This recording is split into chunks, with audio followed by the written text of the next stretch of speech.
Hey, what's up guys, welcome back to the channel. So in this video we're going to do another student loan update, and this one is for the month of November. And before we actually go into that, if you're new to the channel, my name is Dredd and I post personal finance and dividend investing videos, and currently I am documenting my journey in paying off my student loans. So if you're interested in seeing how everything unfolds or you just want to show your support, then definitely subscribe to the channel, hit the notification bell, and also like this video because it helps with the YouTube algorithm to help this channel grow. Now, so with that out of the way, let's get back to the video. Alright, so here we're on the dashboard of Sallie Mae. As you can see, I still have an amount due on the 11th of January next year for $98.92. But recently, I just made a payment actually for this one, which is $6,489. I made a payment of around $125 again. No, I do that on a weekly basis now. And as you can see right here, there's a pending payment there. So if we deduct the pending payment of $125 to my outstanding balance of $4,120, then that would mean that this would probably be around $4,000, you know, with some change left. Just because I believe that every week I have around $8 still, around $8 or $7 still of interest that I accrue. So that means if this is done, there would be around $4,002. That's my estimate for this one. But then again, that's a pretty good progress so far, because for the past few weeks I've been consistently paying it off. However, there was a week where I didn't pay it during a Sunday, and that was around last week, I believe, because my auto debit actually kicked in. Right, so if we actually look over here, 12/11, there you go, there's an auto debit payment. And then 11th was around a Friday, so I didn't actually make a payment on the Sunday because I have my own rule of if the auto debit payment actually falls on a Wednesday to a Saturday, I wouldn't be doing a payment on the Sunday.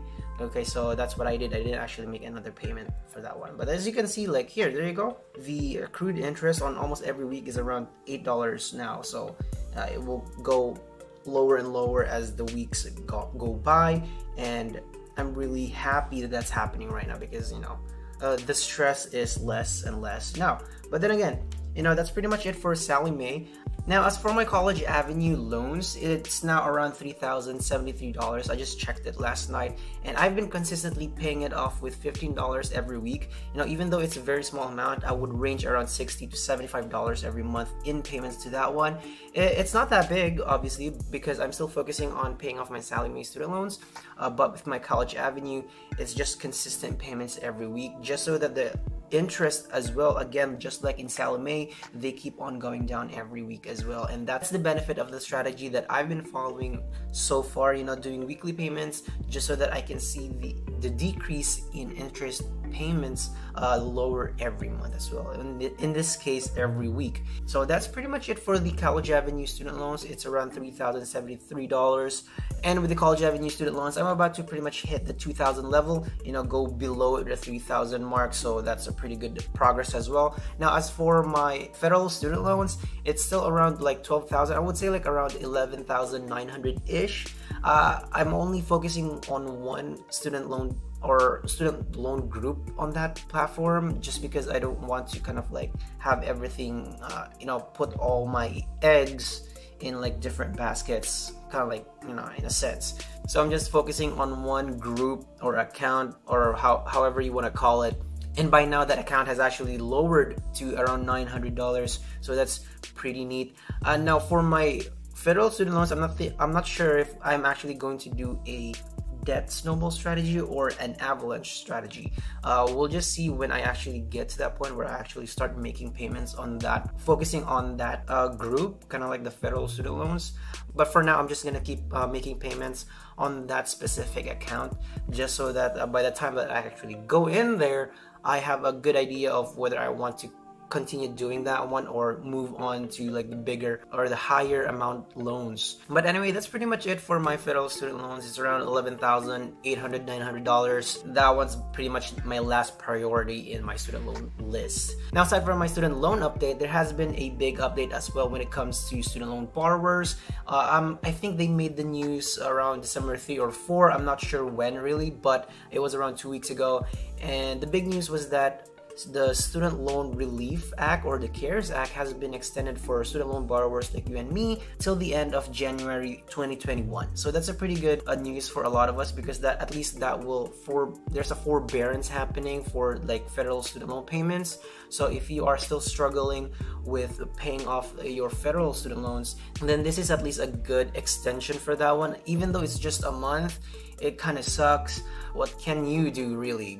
It's up to them, you know, the one in the government right now. But the best thing that you can really do right now is to focus on paying off your federal student loans if you are on that stage already, and focus on paying off the principal as much as you can. But if you can't, then definitely use this time to kind of like look for ways to make more money so that you can make those payments, because by the end of January, then we still don't know what's going to happen by that end, because even Congress, everybody in the government are actually still having this fight how they're actually going to do that, because Biden, by the time he actually gets inaugurated in office, they don't even know how they're going to tackle with it, because he wants to cancel like at least $10,000 in student loan payments.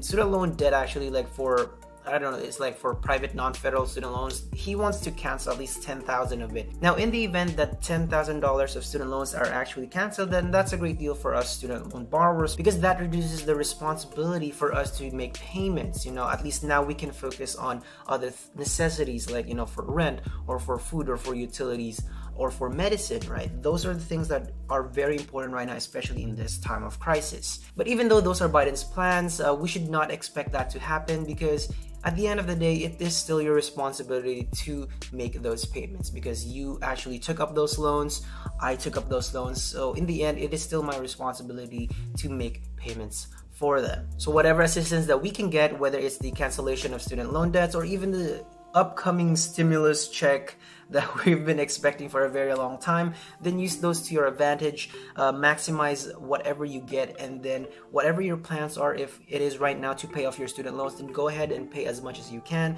just so that by the time that this crisis ends, you are pretty much set up or ready to take on whatever opportunities are thrown in your way. Now, that's pretty much it for this video. It's just a pretty quick one. I just wanted to kind of like share with you my progress with my student loans, how my Sallie Mae loans are doing, College Avenue, and my federal loans, because I am in that sort right now, kind of like inching towards like the end of my private student loans. Like around, there's only like around a 7,000 ish for my private loans, so, and then around 11,000, or let's just say 12,000 for my federal student loans, so around $19,000 left on my total student loan debt. And also, I'm going to make another type of video kind of like breaking down my other debt, because there is another one actually, and which I haven't really addressed in any of my personal finance documentary or log or series, whatever you want to call it. And at least when we look into that one, we would be able to actually see all my finances as well, and see what I can do to improve them and get them paid off as fast as I can. Well, I hope you learned something from this video. If you have any questions, comment them down below. Ask me questions, man. And then after that, if you are on Instagram, I'm at Daily Dredd. You can follow me there, you can add me, and then we can chat, exchange some ideas. And that's it for the video. I hope you have a wonderful day, and I will see you in the next video. Bye.